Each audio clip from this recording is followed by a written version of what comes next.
Well, good evening and happy Shabbat to one and all. It's Kirk and I with you this evening. JB is celebrating his anniversary with his bride.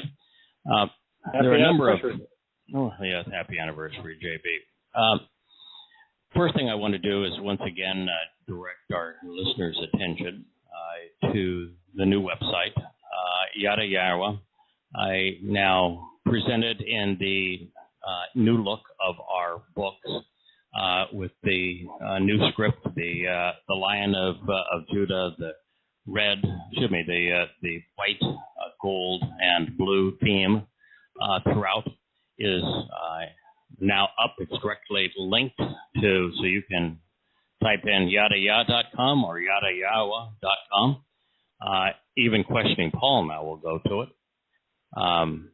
And it has all 15 or 16 of the rewritten books from In the Beginning, The Story of Man in the Covenant, and Invitations, which are the first 4 volumes now of Yada Yahweh. We're about halfway through. Mikre, Meetings, which will be volume 5 of Yada Yah. We also have one of out of the An Introduction to God series called Written in Stone. And then there's 5 volumes of observations from Perspective, Covenant, Growing, Teaching, and Understanding. Those books begin with the Proverbs on a family relationship, and they migrate through the first about 20 chapters of the book of Isaiah. And then the 2 volumes of Coming Home, which go through the first, I think it's 23 or 24 Mizmor Psalms.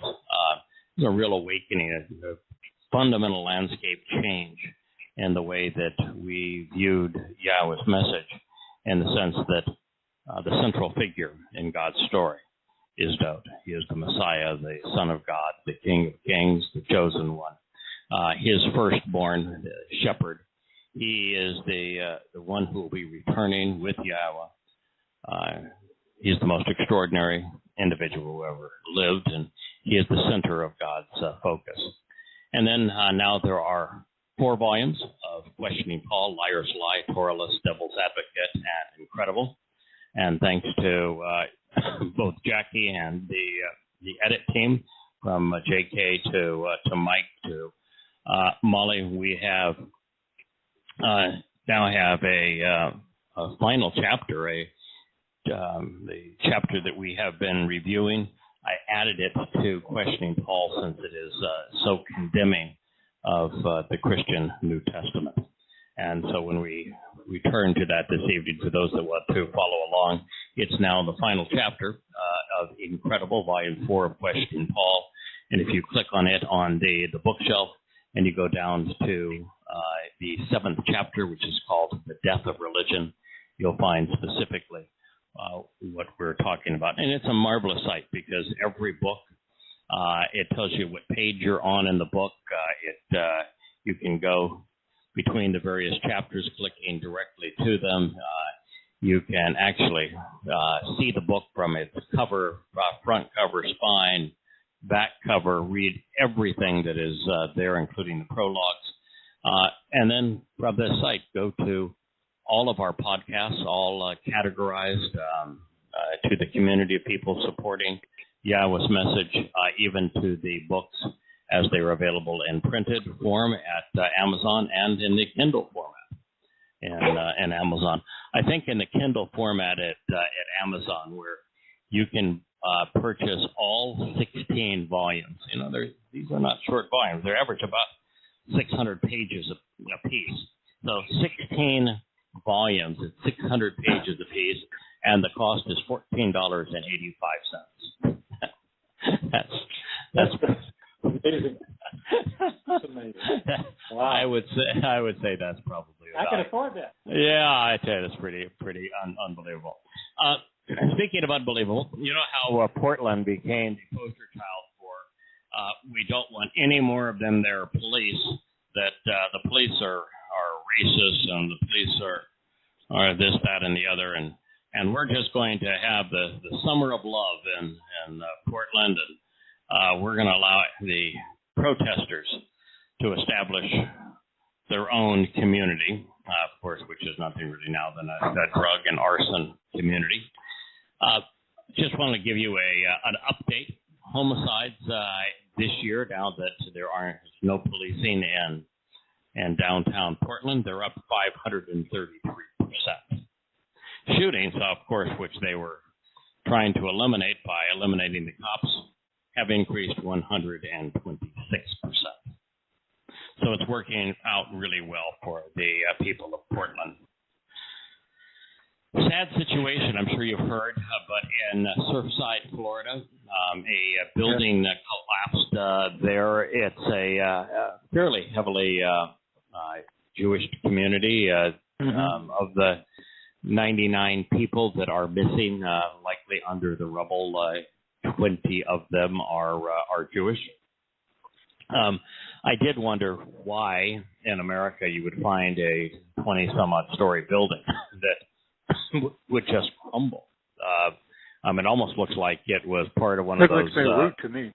Yeah. Well, no, because there's nothing twisted there. No, I mean when they blew it up. Do you remember? Yeah, I know. Yeah. I'm sorry. Go ahead. And Beirut, it's all this twisted structures of rubble that is left here, and just nothing but dust. It was kind of like the World Trade Center. They just went down.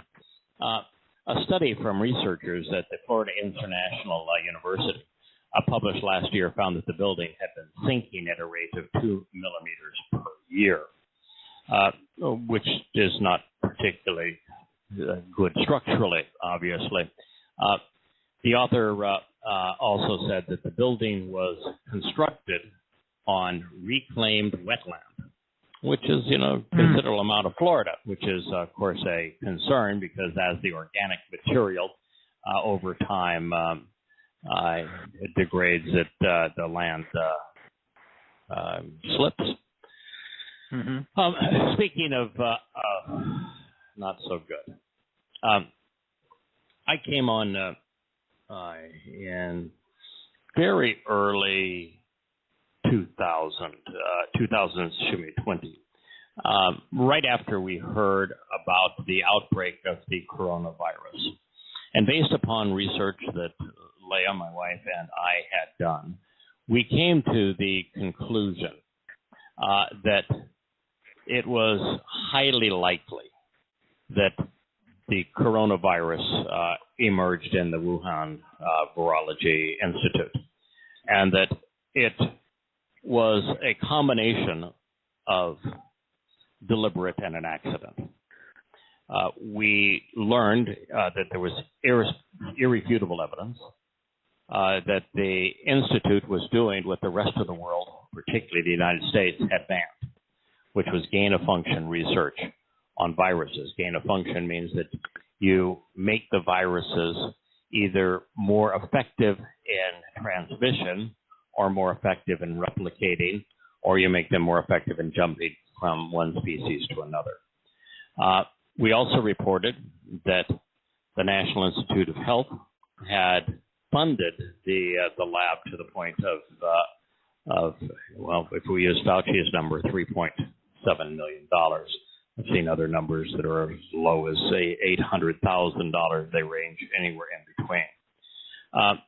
And we said that there was no question that had happened while Fauci was in charge, because the research papers, peer research papers that were published out of the Wuhan Institute credit the National Institute of Health in the United States for the funding for their research. And it has subsequently been disclosed. Even Trump tried to stop it. Fauci, of course, tried not to stop it.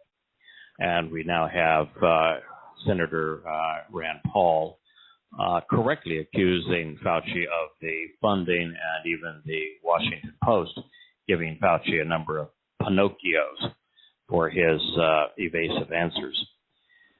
We also, what we learned in our initial research, and 4 million people around the world have died of the COVID-19 virus. And so this is a really significant event. It has not just killed 4 million people worldwide, it has ransacked the world's economies. And the lingering cost of it is far greater than the published cost, which is it has destroyed economies and destroyed supply lines, destroyed people's character, caused untold domestic violence, a huge increase in psychological issues. You almost can't fathom the side consequences: drug abuse, alcoholism, and even things like, for example, on the world's most important construction commodities, wood, steel, things like that. They're up 3 to 4 times in price, and you just can't get them. You can't buy. I can hardly buy wood, and when you could buy it, it's the price is just shocking. As I say, 3 to 4 times increase, and it's true on commodities now around the world because we had nincompoops shut down and try to manage the economy as if they were communist dictators, and then deprive people of their freedoms once again as if they were communist dictators. One of the things that I said at the time was that it was obvious that bats having both, actually all three, Ebola as a virus, HIV virus, and the SARS virus had been brought into the lab, and they had infected one another, and that you got a mutated strain that contained elements of all three viruses, which is why it had such a harsh effect on people's cardiovascular systems as well as their pulmonary systems. That is all proven fact. Now, the other part of this that is interesting is that we said that there is absolutely no evidence linking the wet market, that the first cases are traceable to the virology laboratory where they did not adhere to protocol. There's a gazillion pictures now that show this, and they weren't wearing their hazmat type suits, but were just in there in typical lab coats and handling bats, and an infected bat infected a person, and that person then infected other people. And well, at this point, what we know for certain is that the first cases have nothing to do with the wet market, that the first cases do tie back to the Wuhan Virology Laboratory, that the laboratory was doing gain-of-function research, that the United States was funding that research, and that there was an accident in the lab, and that the Communist government of China deliberately destroyed the evidence. Deliberately, purposefully, knowingly destroyed the evidence that, had it been made available, may well have saved 4 million lives and the economies of the world. Now,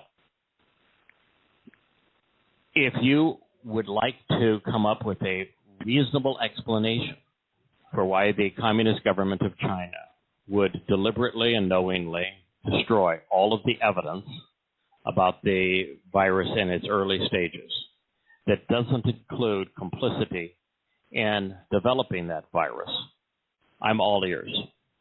Because the fact of the matter is, there is no other motivation, there is no other rational explanation. And it's rather astonishing that we have so few people just acknowledging the truth. Now, at this point, the world has fundamentally changed as it relates to the scientific community, because science ain't science anymore. It's more politics now than it is science. And academicians are almost universally liberal.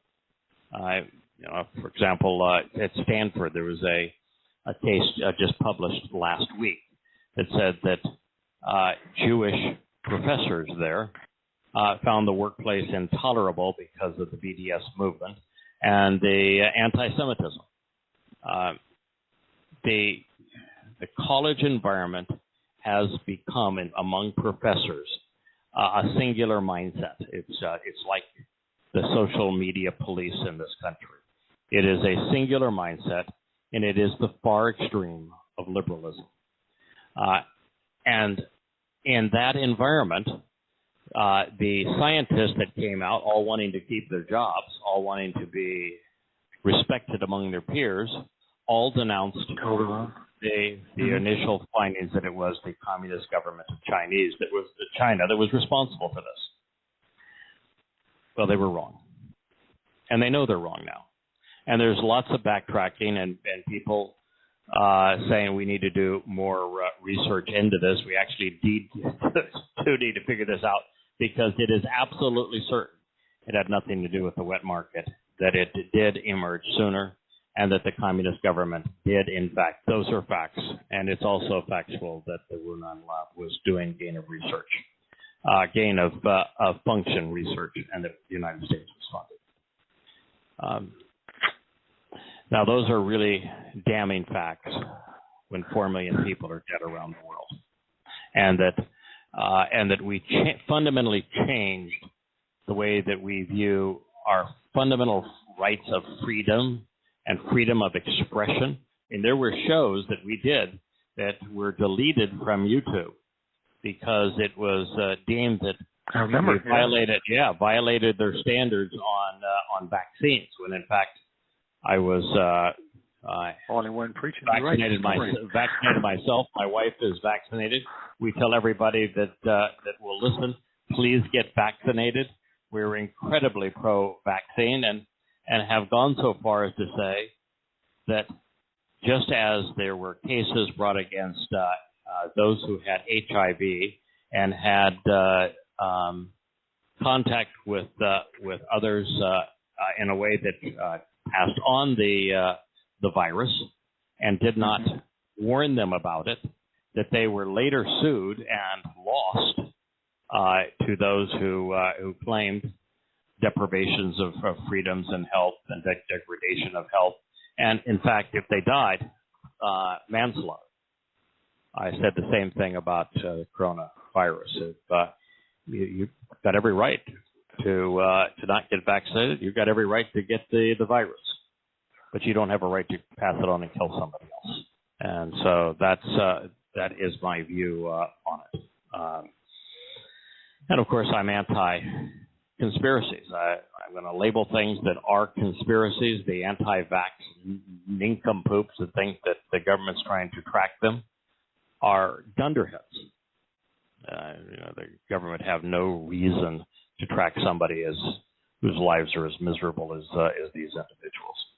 So I wanted to share that we now know that what Leah and I found and communicated on this program now a year and 6 months ago was accurate, and it's being confirmed every day. There was a study that just came out this week from Great Britain that actually used a tracking mechanism to prove that by the time that it was in the wet market, that it had already mutated, and that it did not emerge there, and it proved that none of the earliest reported cases had any contact with the wet market. The related issue to this, we have what is probably now the world's leading expert on SARS-related viruses, having now come out after he had written a letter initially, of course, the science of it all, saying that no, this came from the wet market, it had nothing to do with the lab, and that you guys are creating conspiracies out of thin air, saying not so fast. What I had written was untrue. It did not come out of the wet market. The lab happens to be the best explanation for what has happened to us. Anthony Fauci has become quite the Politico. turns out that when Donald Trump found out that he had authorized additional hundreds of thousands of dollars to go to the Wuhan Institute of Virology, even after the outbreak of the virus, and Trump said, cancel it. Fauci says, no, I don't want to do that. There's no technical grounds for canceling such research. We made a commitment. We're going to pay it, and it was $369,819, which is the balance of the 220 grant. And Trump says, give a damn what you think. Cancel it. And Fauci had a conniption fit, and somebody that was one of his colleagues says, well, you should threaten to resign over it. And Fauci says, you want me to resign over a lousy $3.7 million? No way. Fauci is now saying that any criticism of him is an attack on science. So I guess he is now the epitome of science in America, and that, yes, he is. When the New York Times writer Kara Swisher did a podcast with him, he says that any attack on him, you are actually criticizing science and not him. Listen, there once upon a time, in a land far, far away, science was science and politics was politics. That land no longer exists. That time no longer exists. The scientific community has become exceedingly political and is used by politicians, and they themselves are political. And so what you saw with Fauci is a constantly changing scenario where I don't think he was ever right. And that's hard. And it's hard when you're making so many pronouncements to never be right. But that was nonetheless his situation. Now, speaking of never being right, there is a news out of Canada that 600 unmarked graves were found at a former residential school for Indigenous children. This is right after last month, there was a report of 215 bodies found at another school. Some of these bodies are children as young as 2 and 3 years old. I'll give you one guess. I'll give you two, just your second one doesn't count, on who ran the school and was responsible for the deaths of those children and their burials, and then the subsequent removal of the gravestones as evidence. Catholic school. May I have your answer, please? Did you say the Roman Catholic Church? That would be a winner. That would be a winner. The Roman Catholic Church operated the school and subsequently removed the markers so that they could destroy the evidence. People that were there said the nuns were exceedingly mean to us. We had to learn how the Roman Catholic Church hated us, even when we said their own little blessings. The nuns were condemning about our people and inflicted pain on us. Pope Francis, however, he expressed his pain over the discovery and pressed religions and political authorities to shed light on this sad affair. I want you to read your own damn archives and know how your nuns and your priests murdered these 800 children. What a despicable organization. If you are a Roman Catholic, you are immoral, you are ignorant, you're irrational, you're just disgusting. Absolutely reprehensible for this church to even exist today. I lived for a while in Ohio, outside of Cincinnati. And one of the things that I reported constantly was how much I was distraught by the overwhelming presence of Roman Catholicism in Cincinnati. Well, it has struck once again. Roman Catholic priests who victimized children can no longer be prosecuted, despite a new law eliminating the statutes of limitations for child abuse. The state attorney general says the law now releases hundreds of Catholic priests who have many, many hundreds of credible cases being brought against them because of a technicality in missing the deadline to report. It is sad what we do politically to protect this disgusting organization. Speaking of disgusting, during a House Education and Labor Committee hearing on the priorities of the Department of Education, Representative Mary Miller, she is a Republican from Illinois, she asked no relation, Kurt. She asked the Education Secretary Miguel Cardona about an education material that was disseminated to students and their families and titled Confronting Anti-LGBTQI plus. LGBTQI plus. I know L is for lesbian, right? G is for gay. I don't know why you need lesbian and gay. Why don't we just say homosexual? Why don't we just have H? But we don't. We have lesbian, gay, bisexual, of course, transgender. Boy, that's really confused.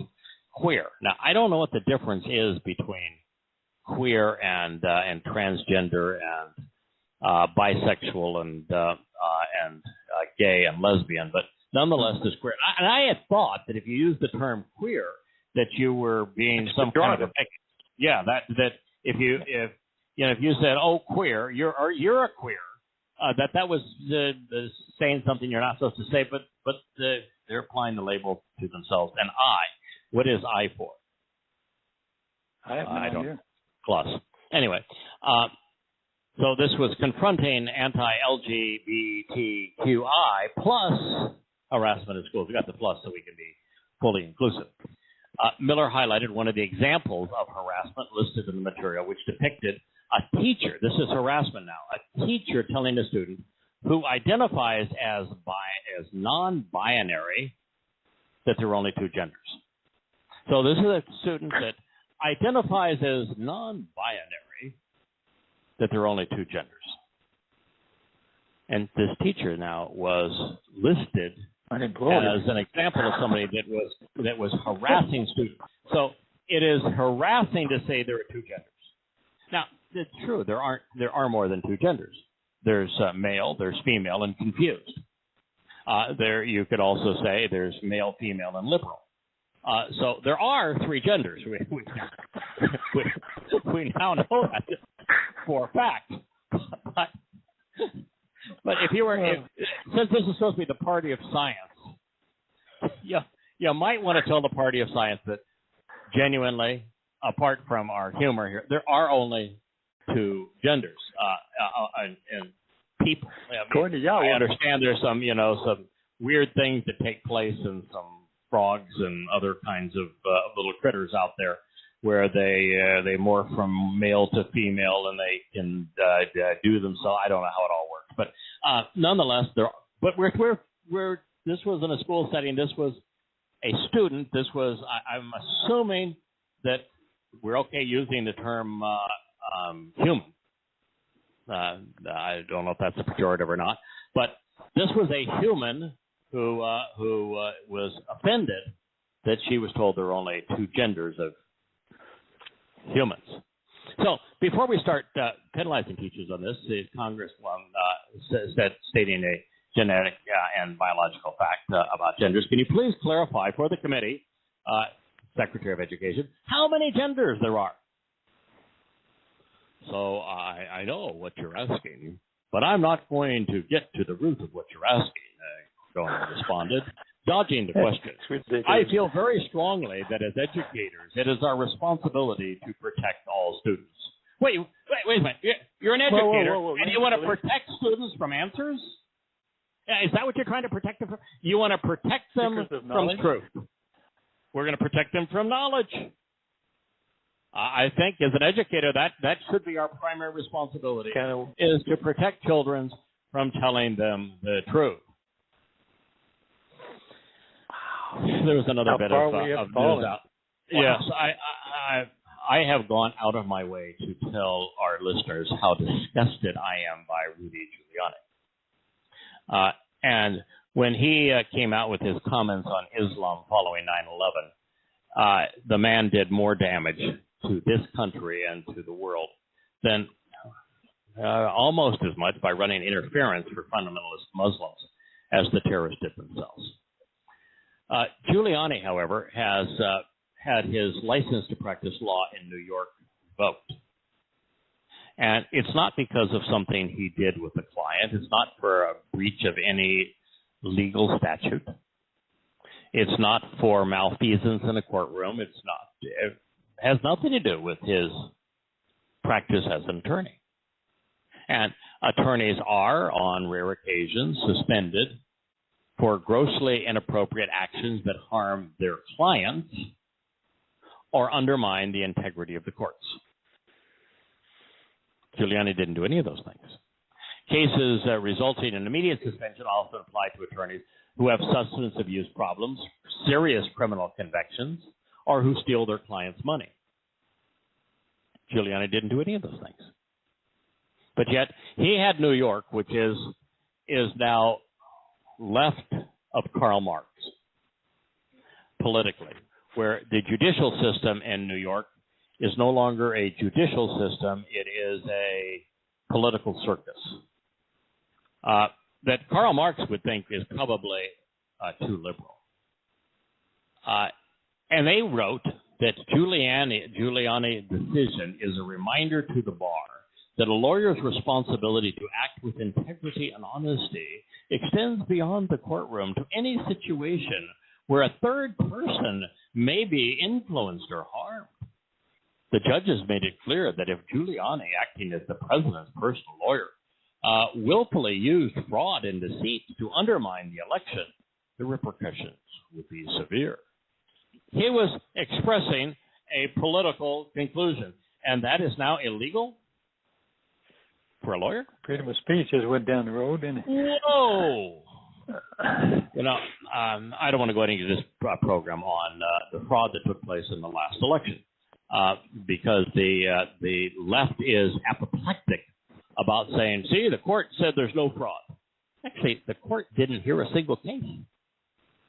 And the liberals are saying, no, the court's already decided this, there was no fraud. No, the court didn't hear a single case.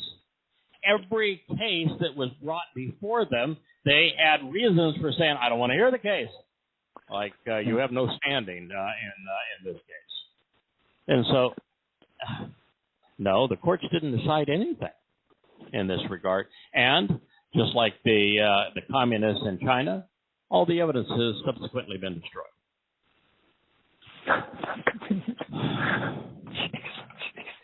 Researchers are now rewriting the story of human evolution.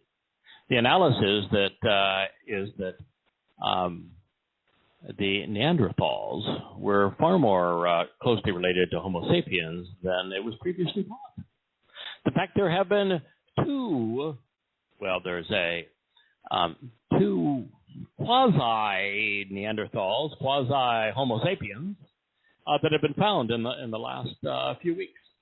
One of them in the Dragon Valley in China, called Dragon Man, and another in a dig that took place outside of Tel Aviv for a concrete factory. I don't know if they're calling it a concrete man or not, but two things that we learned.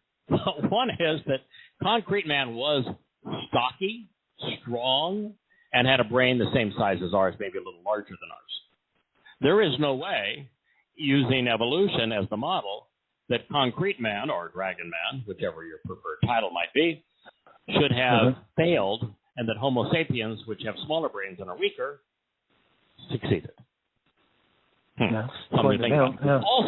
Also, this myth that Homo sapiens fought against Neanderthals worldwide and wiped them out, and there's no crossbreeding between the two of them.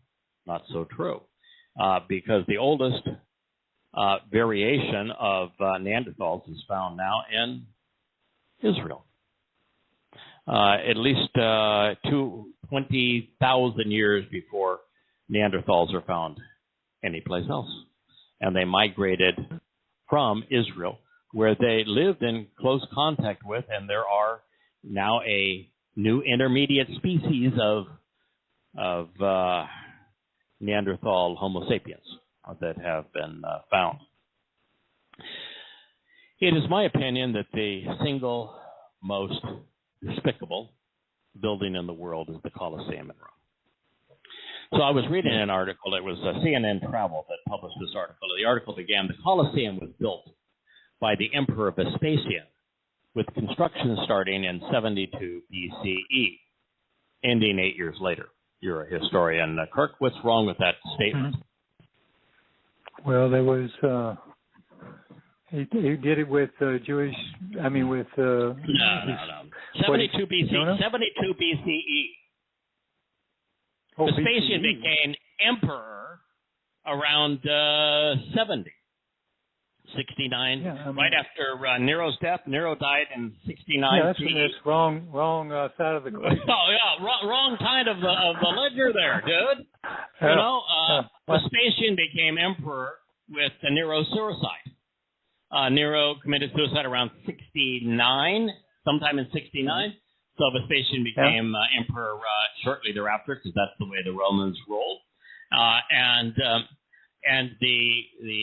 the link between Vespasian and his son Titus, because the next line is his son Titus inaugurated the Colosseum with 100 days of games, which included mock naval battles, execution of animals, and gladiatorial combat.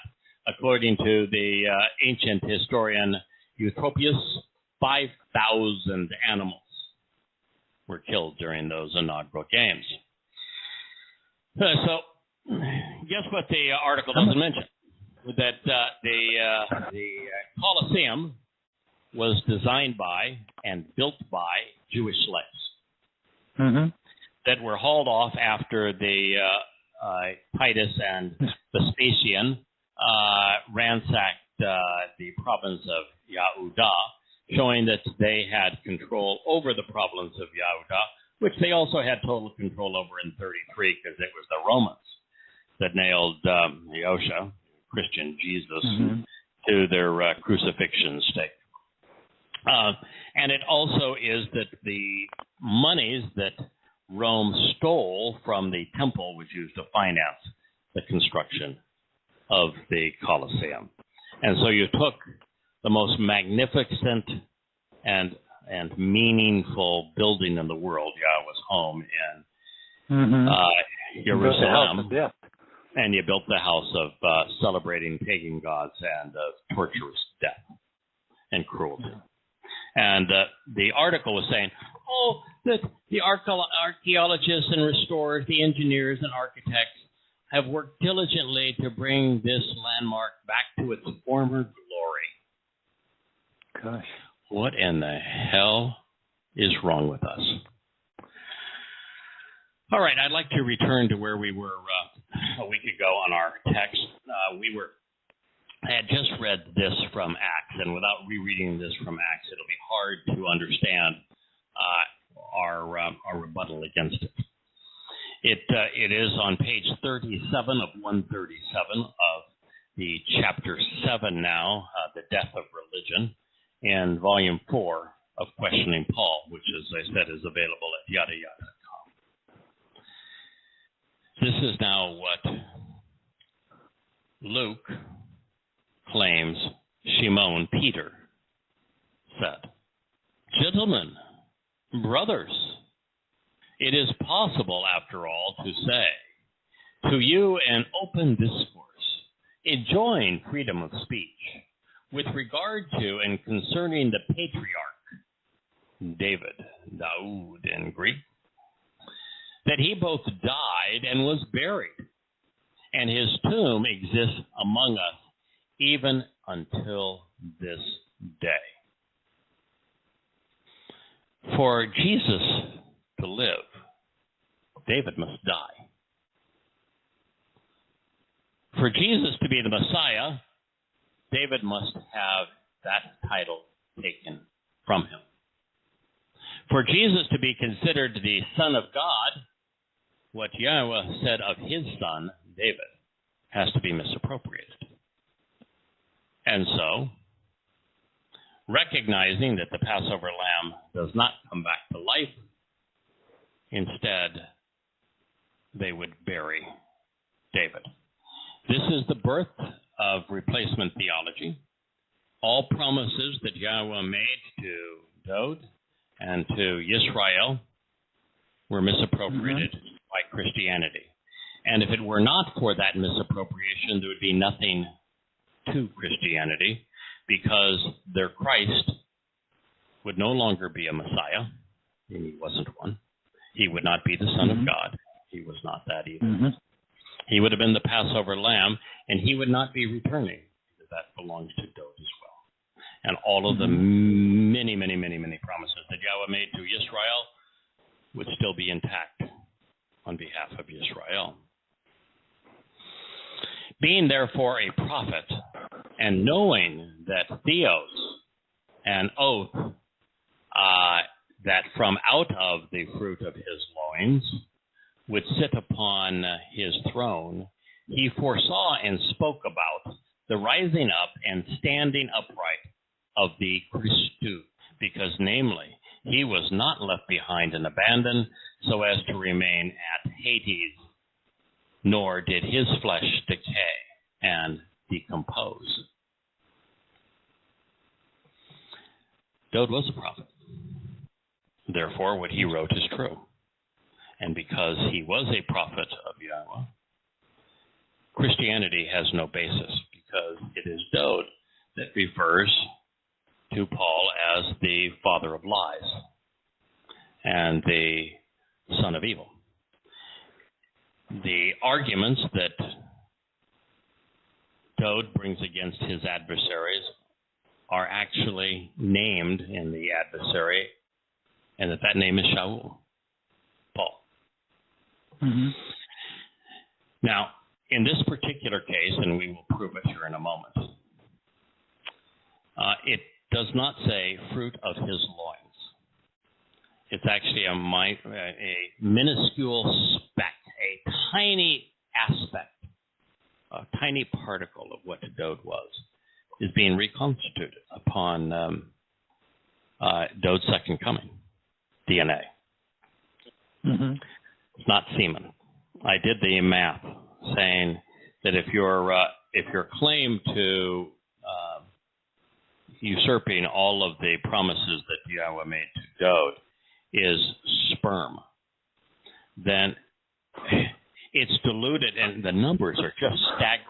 By the time you go through the generations, as to how little Dod would be there would be. It's just appalling. And I actually did too the true chronologies of the conflicting chronologies that exist, and they're different by every possible way, including the number of generations by a lot. And neither one are even remotely accurate. Those bozos were absolutely clueless. But that's not what it says. And by the way, he did not speak. That prophecy was not from Dod. Newsflash, Samuel, second book of Samuel, chapter 7, is not a Dodian prophecy. Dod didn't speak a word of the prophecy. Do you know who the prophet was? Samuel, right? Nathan. Oh, Nathan, the follower of Samuel. Spoke to Nathan. Right. Yeah. So just to say that, he was a prophet, and this is what he said about Christu, are you guys going to be idiots? The prophecy was spoken through Nathan. Not Dode. And I'll give anybody $1 billion if they can find then in 2 Samuel 7, which is where this alleged seed is spoken of. I'll give you $1 billion if you can find a Christou there, or a Christone, or a Christus, or any such thing, a Christ, a Jesus, Ayusun. You find any one of them there. Find a Yosha there. I'll give you $1 billion. You won't find any of them. Yeah. They ain't there. Good luck with that. Yeah. So it doesn't say that upon his throne he foresaw and spoke about the rising up and standing up of the Christone. Further, I'm sorry, but Yahweh's soul, not Christone, is the one that was taken into Sheol.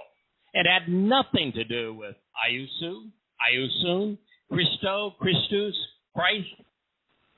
He didn't go to Sheol. And God makes it really clear that he fulfilled the promise of Passover by placing his nephesh soul into Yosha. And that the set-apart spirit took Yosha's soul at the conclusion of Passover into Sheol. And it was Yahweh's nephesh soul as an avatar, as a probe, that endured that separation. And then it was the set-apart spirit that once again retrieved Yahweh's soul to fulfill Bokurim. Mm-hmm. Had nothing to do with Yosha. Yosha is really important. He was the Passover lamb. There is not a single word in any of this testimony about Yosha fulfilling the role of a Passover lamb. There's no mention of Yosha's name, and there is not a single mention of him fulfilling the role of the Passover lamb, which is the only thing relevant. And oh, by the way, that he wouldn't suffer pain, that he wouldn't be forsaken or deserted, that his flesh did not decay. His flesh ceased to exist. Mm-hmm. His flesh was meaningless. It was a symbol. To Yahweh, who is spirit, and to Yahweh's nephesh, which is consciousness, the physical body was as useless, in fact, far more useless than any other Passover lamb. Far more useless. Why? Because any other Passover lamb would have fed the people. This was just a symbol. And it was destroyed that night. Thank God it was destroyed. Can you imagine God saying, hey, I let them rip the flesh off my back and off my legs with their whips that had the metal barbs in them that not only with the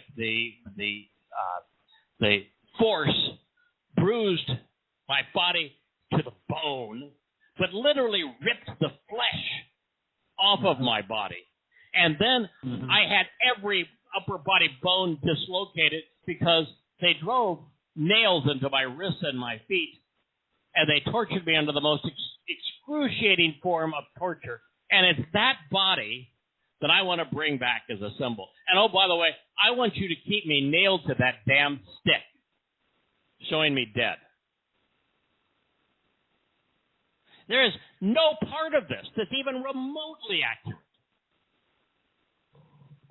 And if this isn't accurate, and this is Shimon Kephesh, there's only one person in that era who could even be considered in the league of Shimon Kephesh, and that'd be Yahuwah.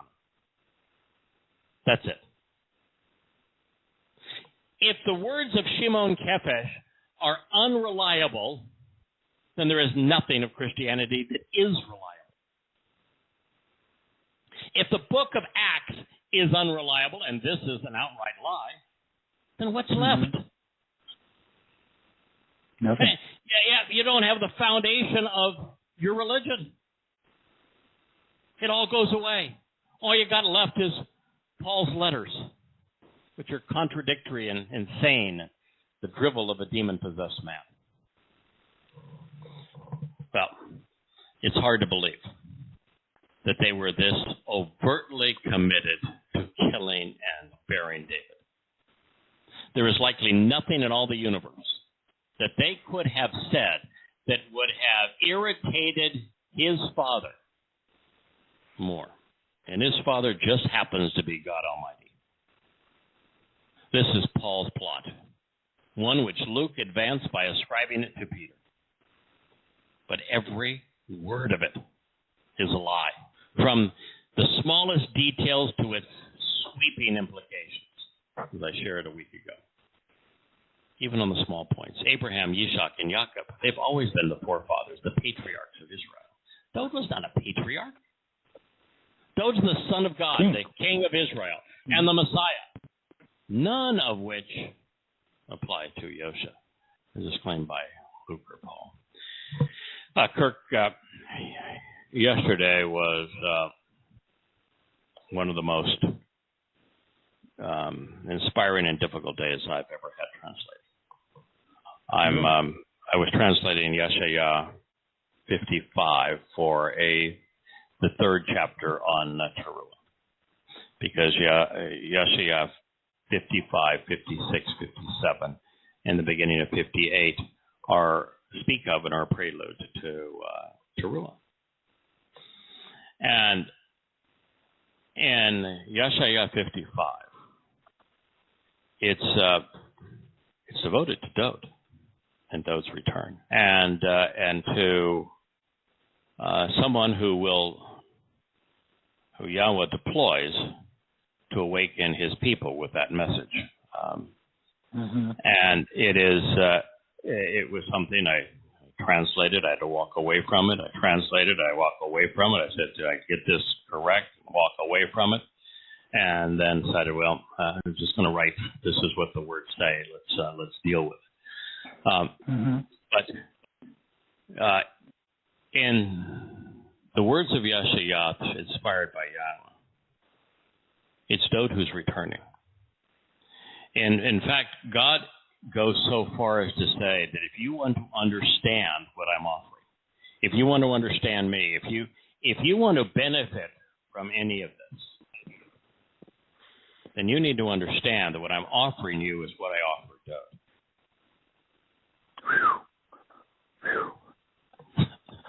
Well, what did he offer Dod? He called him his son. I'm good with that. I'm good with that. What he's saying is, if you come to agree with this and accept this and understand my relationship with Dod, I'm offering you the same thing. We become royalty. We become the children of God. We're anointed by him, both in oil and in spirit. Enriched and empowered, we can speak for him as even prophets. It's the greatest promotion ever. And so when I read this and I see these nincompoops trying to steal from Dod, they have no idea that here's Yahweh saying that if you come to understand who I am and what I'm offering, I will do for you what I did for Dod. And these nincompoops, rather than saying yes, are saying, no, why don't we just bury Dod, let him flesh rot and decompose, and that'll really be good. Then I guess if God's going to give us what he gave to Dod, then we should expect the same. Yes, Dod's the Son of God, the King of Israel and the Messiah, none of which apply to Yosha was claimed by Luke and Paul. Moreover, the location of Dod's tomb, other than to tell you that it's somewhere within the 12 acres which would have comprised the city of Dod, it remains unknown. And it remains unknown for, guess what, a really good reason. To make it a shrine. Yeah. The last thing that God wants is somebody worshiping a person. We ought to be. You want to get to know Yahowah. Go read his Mizmor, his Psalms. Go read the Proverbs. Go study his life. Go find out what Yahweh said to him and about him and did with him and what he promised him and what that means to us and what the prophets had to say about him. That is like infinitely better than going and sitting by his grave. Because, oh, by the way, donate in that grave. Correct. Everything is dode is gone. That's his soul. Yeah. According to Yahweh, Dode's soul was put in a sleep-like state. He tells us that several times, so I'm going to believe him. Awaiting his reawakening prior to his glorious return. His nephesh most certainly is not dead. Moreover, the prophecy was unequivocally about Dode's soul. Idiots. Not his physical body, as Luke and Paul are insisting. We shared this last week, but remember? It reads, by way of contrast, you will not abandon your association with my nephesh soul with regard to Shaul, never allowing your set-apart one to see corruption or degradation. Mizmor 16:10. Therefore, Paul and Luke's argument was predicated on a false premise, and then based upon a citation that does not apply, which they then misappropriated and misquoted. So how do you like the play so far, Mrs. Lincoln? And this is just the hypothesis stage of their delusion. The prophecy in 2 Samuel 7, to which Luke is alluding, does not predict the arrival of a Messiah who would be known as a Christone, Christ. It does not speak of Yosha or of Jesus. Instead, just like the misappropriated Psalm, 2 Samuel 7 is about Dode, and only about the beloved from beginning to end. Sometimes you have to read things from beginning to end to know what we're talking about in the middle. Just a clue. This sweeping prophecy opens with Yah explicitly speaking to Dode. By the way, last week I was told at the end of the show, boy, you were really wound up and giving them both barrels. That's that's I don't know, but most people said I'm glad you're doing it. Oh, somebody didn't like it? So I'm translating. I'm sitting here translating Yahweh's depiction of how we should fulfill Teruah. And for us, Kirk, every day is Teruah. Mm-hmm. We live Teruah. Shout out a warning and sing for joy. Share Yahweh's plan of reconciliation while warning people that they are headed to their own demise. And the terms that Yahweh uses as he describes it are to scream at the top of your lungs, to show some passion for what you're saying, that time is short. The message is being drowned out by the volume of human malfeasance and of everybody, from cancel culture to political correctness to multinationalism to Black Lives Matter, everybody having an agenda that has no basis in truth. And they all have big microphones. And God says, shout it so they can hear it. Mm-hmm. So I think we're in doing the right thing and being passionate about it. And no qualms at all. We care. The fact of the matter is, I do care that the Roman Catholic Church has tortured and murdered hundreds of thousands, probably millions of little children. Millions is more likely. Yeah. Yes. I care. I care that there's 4 million people dead today because the Chinese government got caught doing something that was horrendous and then covered up the evidence and then blamed everybody else. I care. You should care. Now, the sweeping prophecy in 2 Samuel 7 is one that I started on. It's the first prophecy that I dealt with 21 years ago, Kirk. It's where Asher led me to fill all these books and all these shows. It's right there in the middle of it. And I have translated that passage for every series that we have done, and sometimes 2 and 3 times in the series.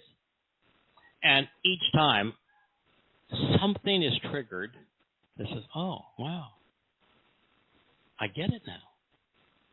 And I'm going to share this with you this time with fresh eyes. And sometimes it takes learning something that doesn't seem to relate to understand what God is saying. And in this particular case, the insight came from Mike. I told the listeners that Mike was taking a fairly plain reading of what, and it's fine to take a plain reading, of what Yahweh was saying about the timing of Bikurim, and where the English translations are all the day after the Shabbat from a car. But that's not what a car means. And when I figured out what a car actually means, it's verbal root, I came to a different conclusion about what Yahweh was saying about this the timing and the warning that God was giving us. And it's that word that is pivotal in our understanding of 2 Samuel 7. The other thing that's pivotal is to appreciate when Yahweh is giving a prophecy about Dod in particular. He will speak to him and then of him. And so the big frustration or the big challenge that people have in the prophecy is it changes from you, with Yahweh speaking to Dod in second person, to he, with Yahweh referring to Dod in third person. And then it comes full circle right back around to Yahweh speaking to Dod in second person. And so people just say, I can't understand that. But it's really simple. Dod brought up something that he felt all upset about, which was Yahweh's out there in a tent, and I got this beautiful house of cedar, and God should have been an earful. Say, wait a minute, I never told you. Sure. Come on, pal. You got this wrong, pal. You're my bud, but come on, you really got this one screwed up. And then after he lays him low on saying, come on, you're just not thinking here. Then Yahweh says what he's going to do through him. And in the midst of it, he tells us about him. And then he returns to communicating directly to Dod again. Makes perfect sense. So, the sweeping prophecy opens with Yahweh explicitly speaking to Dod. And then it concludes with God directly addressing Dod once again. And again, if you want to understand the middle, it's a really good idea to consider the beginning and the end. In the middle, Yahweh speaks to us of Dod. Why? Because he's the single most important person in God's entire story. And if you wanted to make a religion, really dumb idea, but if you wanted to make a religion, the guy to make the religion over it would be Dod. He's everything. He's everything and more that has been falsely ascribed to Jesus. Dod had a very simple father-son relationship with God, and I would advise to accept that. Other than the conduit of this proclamation, it was Dathan, something I guess that Luke, by not having read the beginning, was unaware of. Yep. And the one offering it. Yahweh, his name is mentioned. No other name is mentioned in the entirety of the prophecy. Nathan's, because he's the one that Yahweh is speaking through the prophet. Dod, he's the one being spoken to and about. And Yahweh, he's the one that is speaking. Those are the only three names. The only thing which changes as we move through the prophecy is the audience. At times, Yahweh is speaking to us of Dode, and at others, God is speaking directly to his son. When you arrive at this transition in the 12th statement, this perspective will help all of us appreciate why God goes from referring to Dode as you and then speaks of he when he, Yahweh, is speaking to us about God's return to you and occurs at the conclusion of the 14th statement. All right, I'm going to read this, and feel free to interrupt at any time. This is probably the most important prophecy in the now 20-year history of Yada Yahweh. Wow. Without this prophecy, there is no Yada Yahweh. This is how we began. And it shows our growth and understanding how it has evolved over time. By evolving, it has grown. It came to pass when the king sat down and relaxed in his home, because Yahweh had given him a comforting respite from his adversaries, that the king said to Nathan, the prophet. Mm-hmm. That's enough to destroy the citation. Hold on. Well, yeah, in the book of Acts. Yep. Sorry about that, pals. But facts are facts. Please look around. I live in a house of cedar, but the ark of God sits within curtains. 2 Samuel 7:2 and 1 and 2. So Nathan said to the king, choose to go and do what is in your best judgment for Yahweh. But then that evening it came to be that the word of Yahweh came to Nathan, and he conveyed, go and tell, this is the only other name now in this prophecy. We have Nathan, we have Yahweh, and now we have Dode. Go tell Dode, my coworker,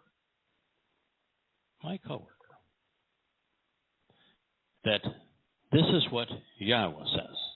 Why should you build me a house to live in? By the way, that is so profound. Why? Because sons are not responsible for building a house for their dads. Dads are responsible for building homes for their family. Exactly. Yeah. Yeah, and so God's saying, what's wrong with you? Don't you understand our relationship? Indeed. I mean, almost, yeah. This is really simple stuff, but it goes right to the core of what the covenant represents. And so when Dode got the covenant wrong, and this is the beauty of Yahweh, here's the most articulate, the most brilliant man in human history. This is God's firstborn son, his chosen one, a prophet, the Messiah, the King of Kings, the Shepherd. He's everything, and yet he was wrong. Don't you love it? Yeah. I do. I love it. Why should you build me a home to live in? Yeah, but no answer for that one, pal, because you were wrong. Indeed. I have not, God just goes right at him here. I just love this. Indeed, I have not lived in any house since the time that I lifted the children of Israel out of the crucibles of oppression and Mitzrayim. Even to this day, I have existed going about in a tent dwelling, which, by the way, ought to tell you something about God. Yeah. We aren't going to impress him by building a giant cathedral. Yes. He doesn't want us to build him a house. Thank you.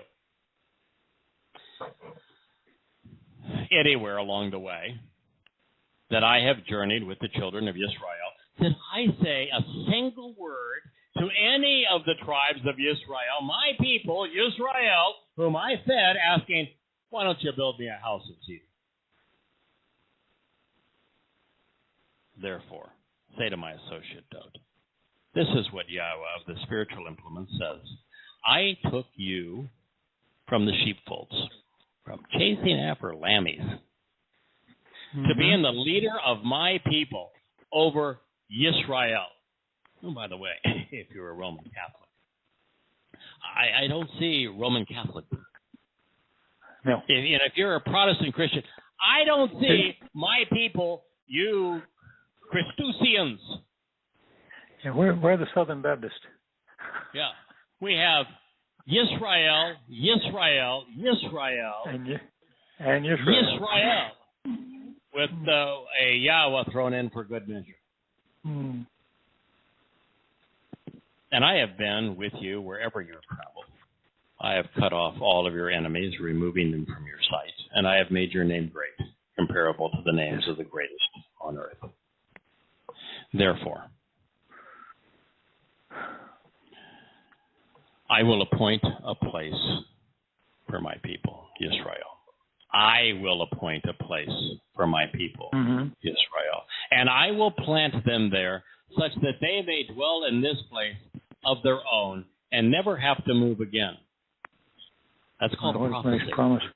That's called a prophecy. Because Yisrael was in Israel when this was stated, and Dod was sitting in Jerusalem in his home on Mount Moriah. It wouldn't be long before Israel was moved to Babylon. Carried off as slaves. Yes, and then Judah would follow, Yehudah. So this is prophetic of a time that occurred in 1948.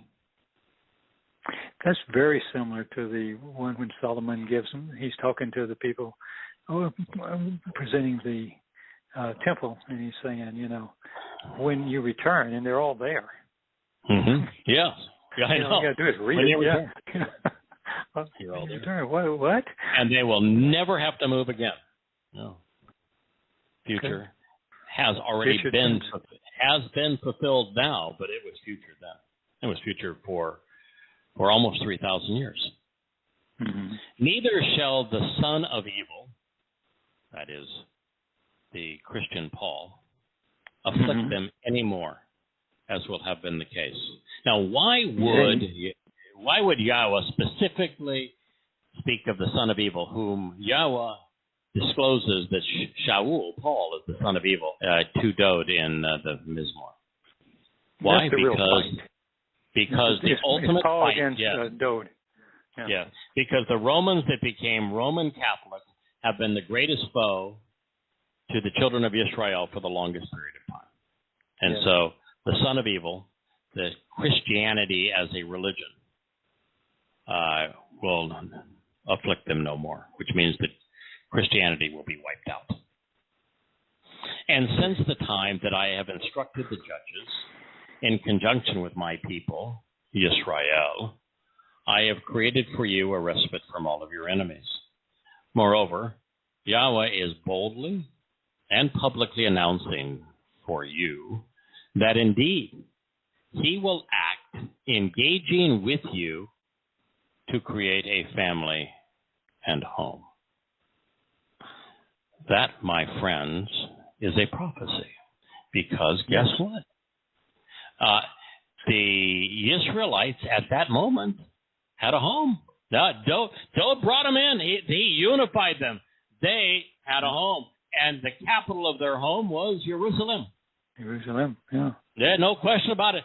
They had a home. And yet Yahweh was saying, boldly and publicly announcing that he will act engaging with you to create a family and home. Thus, these books guess what? can't be written without... did not build the home of Yahweh. Solomon did. No. So, he's not speaking of that time, but of the time that will commence here in 12 years. And that's now. What he's speaking of. Because the family and home of Yahweh, that the Israelites will never be taken out of again, that will no longer be afflicted by the son of evil, is the millennial kingdom that Yahweh will establish with Dod. Without this knowledge of Dod, you can't bring them home. All this would be for naught. Because he's told you how it's going to get here. It's going to be through Dod. Correct. Knowing about Dode and what his role is.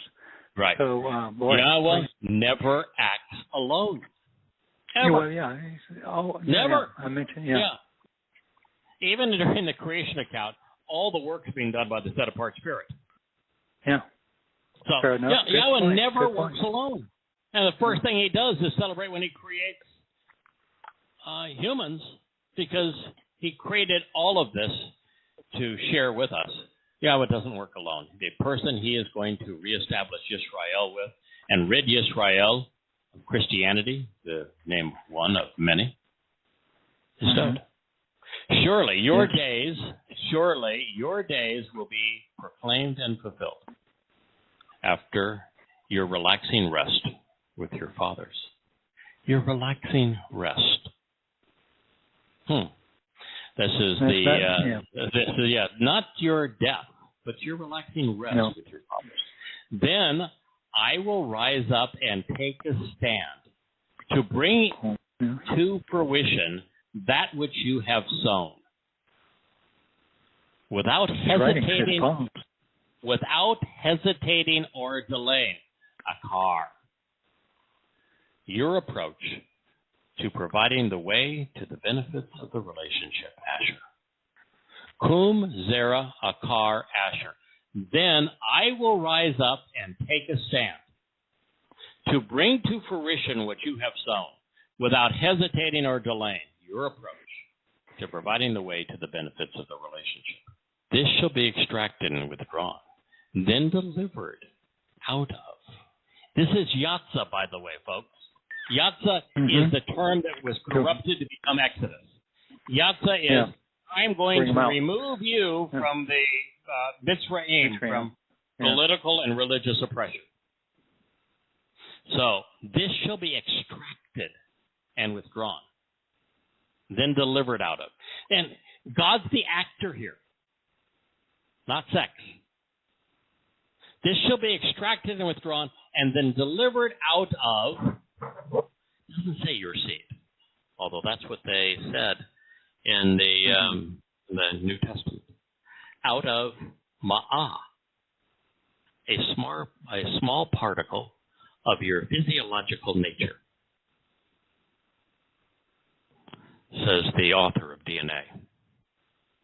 And so I will establish his reign over his kingdom. We've now made this transition. Yes. So we're going to see Dode in the second coming as Dode looked, and Dode was handsome. He was a beautiful man. He is going to come back, flaming red hair and all, because God extracted a piece of his DNA. And so I will establish his reign over his kingdom, announces Yahweh. I am interrupting, I should say, the flow of this prophecy regarding Dode, because I want you to appreciate something that has taken me 20 years to comprehend. Sometimes I think I'm the slowest guy in all of creation, but it's taken me 20 years. Maybe we're holding you back. And by the way, I make no apologies for that. It is as it should be. If you devote 8 to 10 hours a day to this, 6 days a week, you ought to grow in understanding. If you didn't grow in understanding, what would the point be? So, the primary meaning of key is not when, K-Y, but instead truthfully. The verb male was described in the imperfect conjugation in this particular prophecy. So surely was key. Surely was key, not when. And then your days will be proclaimed and fulfilled. That's male. It was scribed in the imperfect conjugation. Therefore, it cannot be addressing something which is over, such as those previous existence. It's ongoing. Yes. Instead, in the imperfect, Malay speaks of an everlasting fulfillment, thereby addressing Dode's eternal reign as King of Kings. I just love Hebrew. It's so spectacular. If you take the time, you say, oh, how did I miss that? After Dode's relaxing intermission between the two phases of his life, with Shakab scribed in the perfect, and that, remember, it can have a long rest? It was scribed in the perfect. Guess what? That means the rest is not ongoing, that there is a finite period of time where he's going to be resting. Mm-hmm. He has now an infinite fulfillment, but a finite rest, indicating that the rest is now over. Yahweh is going to intervene in the course of human events to whom Zerah, established with Dode his son. Zerah speaks of seeds which, when sown, take root and grow. It speaks as a metaphor for the tens of thousands of thoughtful words this man wrote on our behalf. No joke. I was, as I was translating Yahowah 55, I was confronted with some terms that are callously translated rain that don't mean rain at all, and it became obvious to me that what Yahweh was saying is that I'm going to send down and pour out on behalf of my people. And the verb is yara, my source of directions and instructions, my guidance and my teaching, the verb that underlies Torah. And so I began to write and said, so his words are the seeds which Yahweh expects to take root and grow when they're watered. And so then we transition from Yahowah 55 to 56, and Yahweh says, let me just explain it to you here. I want to explain it to you in the terms of I'm watering the seeds that I have planted, and there isn't any seed that I have planted that isn't going to take root and grow as I intended. And these seeds are like my words. And I have never spoken anything that was inconsistent with what I wanted or that didn't turn out as I intended. When God uses seed, you ought not be thinking of those things that you plant in the ground and grow unless it's as a metaphor for words that take root. Mm-hmm. And when cultivated, grow and are productive and fruitful. Because that's what he's talking about. It serves as a metaphor. Yahweh is not doing this after Dode, but instead without hesitating or delaying and without equivocating. That is actually the primary meaning of a car. Look up the verbal root. You know, we have this tendency to go to a car and say, okay, a car means last, end. So, it's not such stretch to say last end means after. Or in the case of Bakudim, let's just take it one step further and say it's the day after. But Hebrew nouns are explained through their verbal roots, the actionable roots. The actionable root of a car is without hesitating, without delaying, without equivocating, without waiting. Which brought us to this very place, to this prophecy, to understanding it over the course of the past 20 years. More than anyone who has ever lived, Dode embodies the way to the benefits of the relationship. And God is going to deploy him without hesitation. Yatsa is, as I shared, the operative verb of the term Exodus. It means to withdraw, to extract, and to deliver. It does not speak of a man's seed in the sense of sperm gushing out of his manhood. Equally revealing, the prophecy meaning ma'al is not viscera, but instead it describes a minute, exceedingly small particle which comprises something much larger. Particle is Dode's DNA. The second coming of Dode will be manifest not only through the return of his Neshes soul, but also by reconstituting his DNA. This manifestation of the Messiah will not only have David's authority and his personality through his nephesh and God's inspiration, but also his appearance. That's pretty God cool. recognizes his son. The returning Messiah, Son of God and King of Kings, will be David. And that is why Yahweh is now speaking of him to us, telling us what they will accomplish together. The prophecy continues. He himself shall reestablish and restore a home for my name, and I will fashion and form the place of honor of his kingdom as an everlasting witness forever. I myself will be a father for him, and he shall be my son.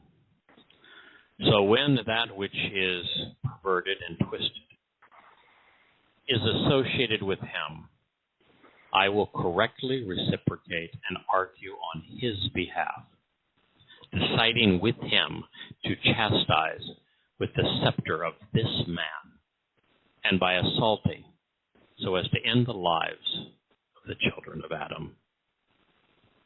Then my steadfast love and enduring mercy shall not be taken away from him in the manner that I rejected, being associated with Shaul, whom to show the way to the benefits of the relationship I removed, abolishing before your appearance. Moreover, your house, we're back to speaking directly to David after he's made the most profound statement that you will find anywhere. Moreover, your house will remain established, verified, and true, and your kingdom and reign will exist forever as an eternal witness in association with my presence. Your throne and place of honor shall exist and be established forevermore. Consistent with all of these words and everything in this revelation, Nathan correctly conveyed them to David. It begins and ends with David. I mean, that is so profound. It is so incredibly insightful, so pertinent to what's going to happen. And when you know Yahweh's love for this man and what he's going to achieve from this man, it changes everything. I'm now a year and a half into the rewrites. I've got another year to go. And it's not a burden. It may be for those who are editing these books, but I think even they're enjoying them. I get all sorts of feedback from Mike and from JK and from Molly and from, of course, Jackie. So I think they are really enjoying it because we're learning so much. But this rewrite is because when I was writing observations is when we tackled this prophecy again. And I began to say, whoa, this is about David all the way through. Yeah. And then we transitioned from that into, we were doing Isaiah, Yahshua, and we realized, wait a minute, Isaiah 9, 6, 7, they're not speaking of Jesus, speaking about David again. And then we transitioned out of all of the Yahshua's proclamations about David into the Mizmor, and we've got God saying to David, you're going to return as God. You're returning as brilliant as the sun. You are my son. I am your father. I'm anointing you as the Messiah. And so now we realize that the root of replacement theology and the basis of Christianity started right here in Acts 2 with David being dead and buried by the authors of the Christian New Testament so that they could deliberately confiscate everything that God said about this man and create this edifice of Jesus Christ based on the promises that God made to David. That's the very basis of it. And so once we came to realize that, we had to start all over. We had to go right back to the beginning and correct the record and correctly position David as God has conveyed him to us. And I know that when I started with the Mizmor and began to share a bromance, my budding bromance with David. Yeah. By the way, I'm not alone. There's a lot of us out there. They're going to have a bromance. There's going to be a lot of women out there. They're going to have a romance. This is the ultimate human being. This is the fact that he's flawed. He's the flawed rascal. He's going to be far better than Harrison Ford and either Indiana Jones or as Han Solo.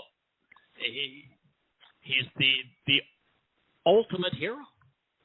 He is imperfect and yet courageous, a man of tremendous character. He's brilliant, and yet he's not only a great orator, but a great singer. He is a courageous man that defends his people. So we began to realize just how important David was, and that once we understand what it was about this man that caused God to love him so, it shaped our understanding of what God's trying to achieve in the covenant, what we should be like if we want to be appreciated by God and used by God, as he used this man. And then now to read in Yahshua, and to a large degree, Yahshua exists to tell the story of David. And as we read it, we realize that God is going to do for us as he did for him. And so it's really important to know what he did for him. Yes, go ahead. No, I remember when a couple of years ago when we were doing shows and stuff, and that all came to fruition, and it upset so many people. And I'm going, why are you upset about this? This is like, wow, this is a dream come true. It makes everything work.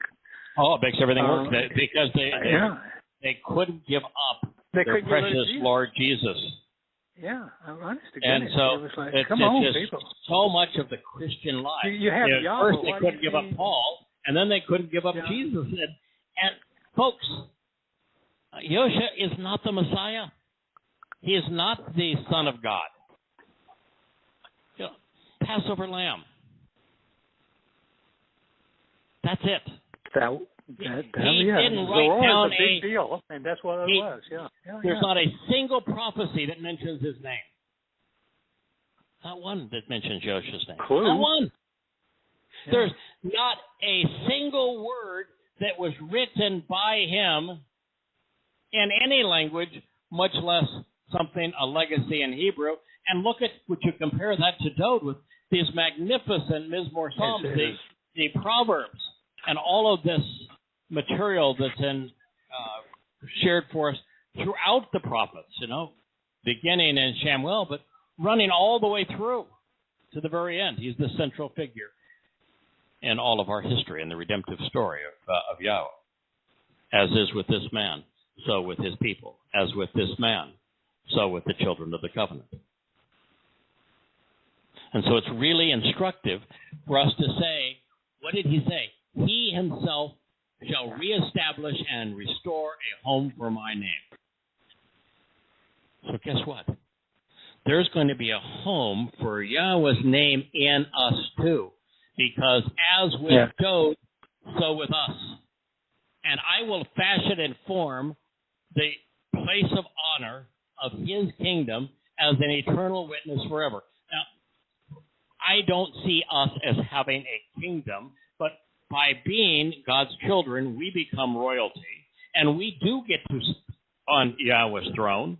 And while I don't want the responsibility that David has, this true is being offered to us. That Yahweh is creating a place of honor for us, and that his eternal witness will endure within us. And our souls become his home. I myself will be a father to him, and he shall be my son. The same is true for us. Yahweh is our Father. We are his children. Internalize it. Yeah. So when that which is perverted and twisted is associated with him, Christianity. Right here, Acts 2, Paul's letters. When that which is perverted and twisted is associated with him, the basis of replacement theology, which is the basement of the Christian religion, I will reciprocate and I will argue on his behalf. Deciding with him to chastise with the scepter of this man. The scepter is the right to rule of this man. And by assaulting to end the lives of the children of Adam. Going to wipe them out. If you're a Christian and you survive to this day, Dowd and Yahweh are going to extinguish your life, ridding the future millennial kingdom of the toxin of your life. Yes, right. Then my steadfast love and enduring mercy shall not be taken away from him in the manner that I rejected it and being associated with Shaul. I was wrong. There actually are 5 names in this story. Not just Yahweh's name, not just Nathan the prophet, not just Dowd. Yisrael is mentioned throughout this as God's people. And the villain is Shaul. Anti-Torah Shaul. Yep. Paul. Whom to show the way to the benefits of the relationship, I will remove, abolishing before your appearance. Wow. Moreover, your house will remain established, verified, and true, and your kingdom and reign will exist forever as an eternal witness in association with my presence. Your throne and your place of honor shall exist and be established forevermore. Consistent with all of these words and everything within this revelation, Nathan correctly conveyed them to Dowd. So that's what they missed. They took this stirring, inspiring, uplifting, life-altering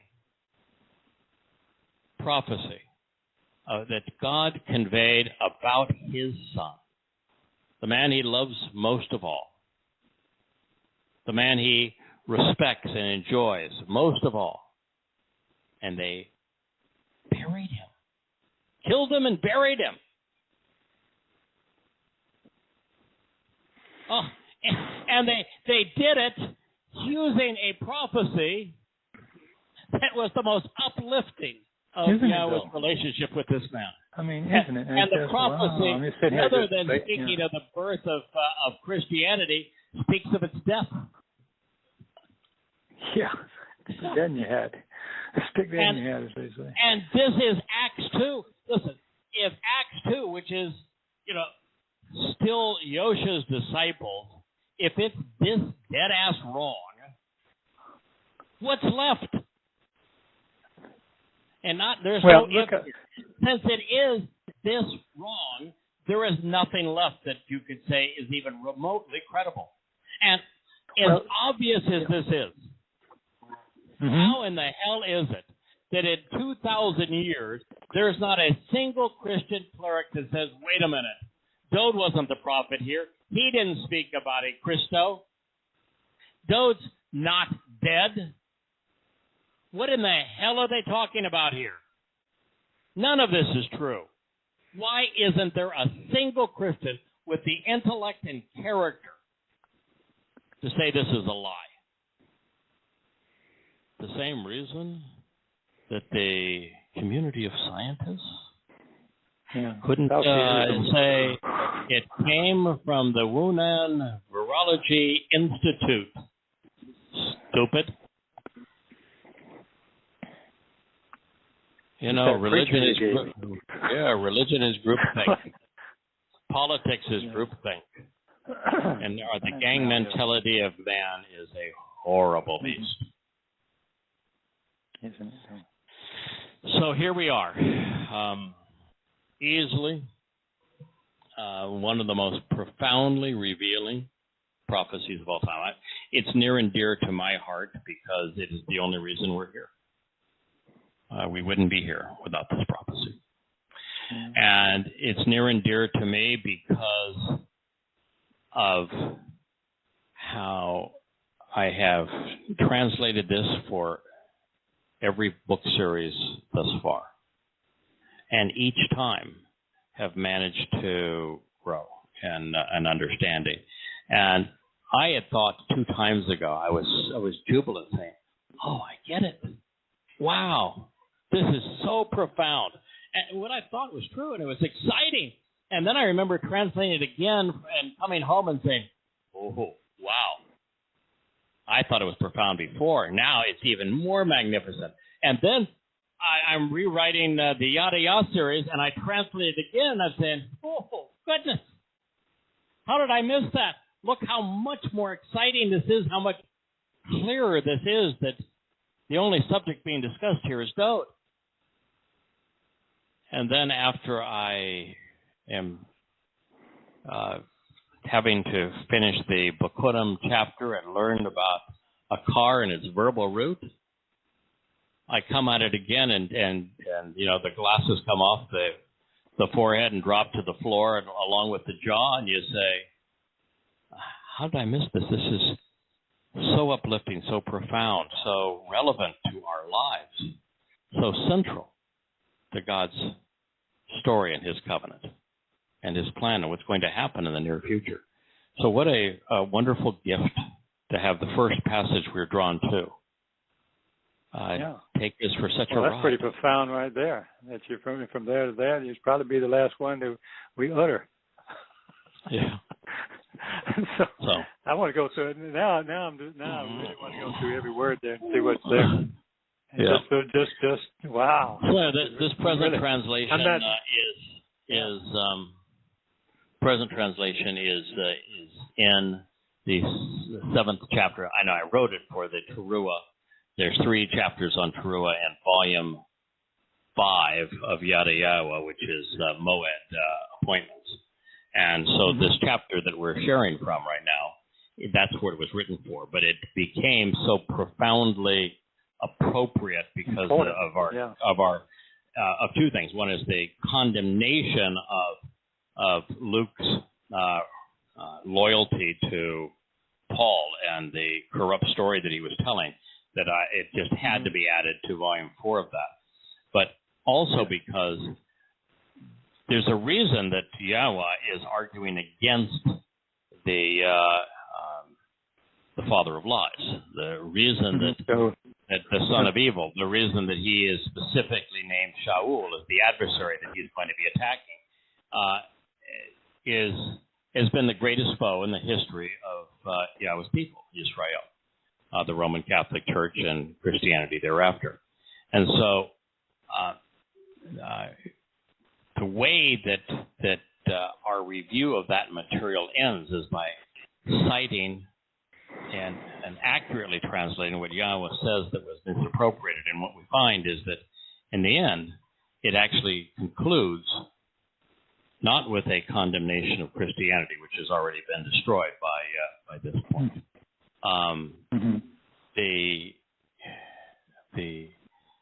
It ends by condemning Judaism.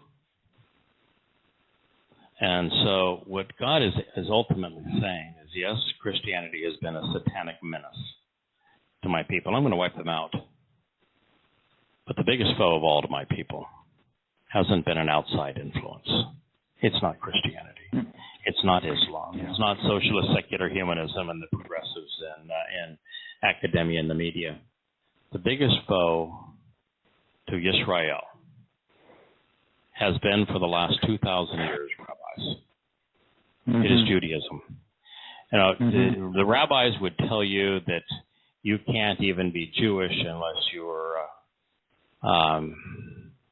you are practicing the Jewish religion. And yet being Jewish is an ethnicity. And God clearly denounces Judaism as being the single greatest foe to the ethnicity of Yehudah and Israel. So the way that it ends actually says, okay, yeah, Christianity, very, very bad. And here it is, proven that it is built on a false foundation. But that's not your greatest foe. If you're going to come home to me, the people that you need to renounce are the rabbis.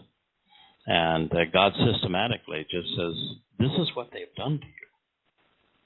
So why, after all of this, do you still trust them and not trust me?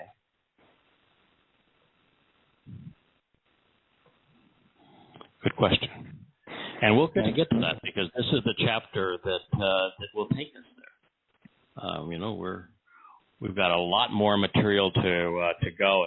And Kirk, I want to try to get through the end of this chapter, but the difficult thing is that one of the most profoundly important translations I've ever done, Yeshaya 55, over this last few days, and he said, how could you not want to share that?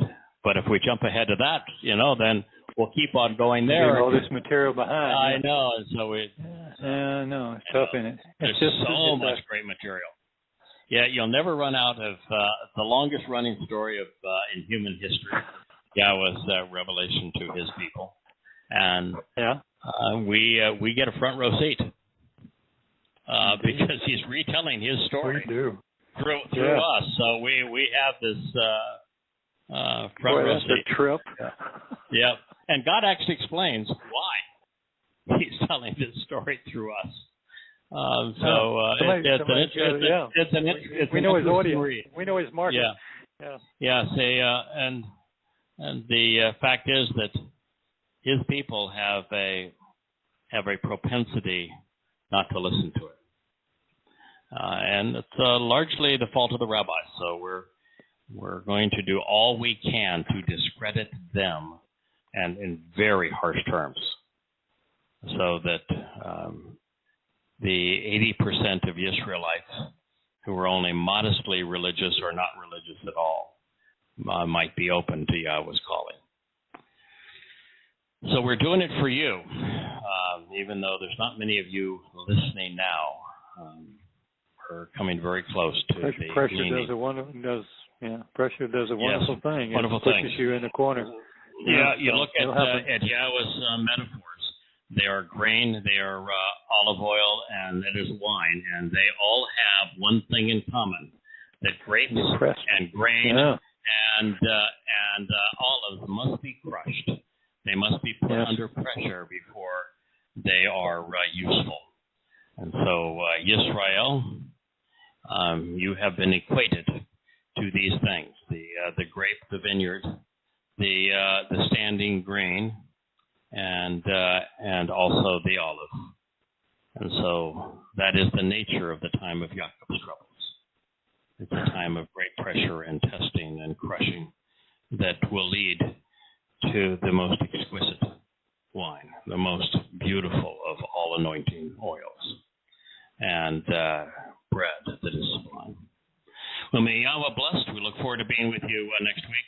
I guess I'm not going to apologize for being on a rant because time is short, and God wants us to awaken his people, wants us to share this message with the world. He wants us to get people's attention. And so this is a message that we are deeply passionate about because God is deeply passionate about it. Yeah. Don't apologize for nothing. You're doing great. That's right. Now, we do want to do a program on the Apostles' Creed. I don't want to start it now because we're not broadcasting. It can fit anywhere you want to bang. But I know you did an analysis on Articles of Faith and the Apostles' Creed, which, by the way, had nothing to do with the Apostles because it was written in around 330 and I think 380 and 4 and 500. They just kept refining it. Yeah, it had to do with Eusebius, and it had to, of course, bury the Arians knew enough to know that they were making a god out of a man, and that probably was a bad idea. But we'll go through it because I'm sure we'll have fun with it. Okay. All right. May Yah bless one and all, and we look forward to being with you this time next week. Shabbat shalom.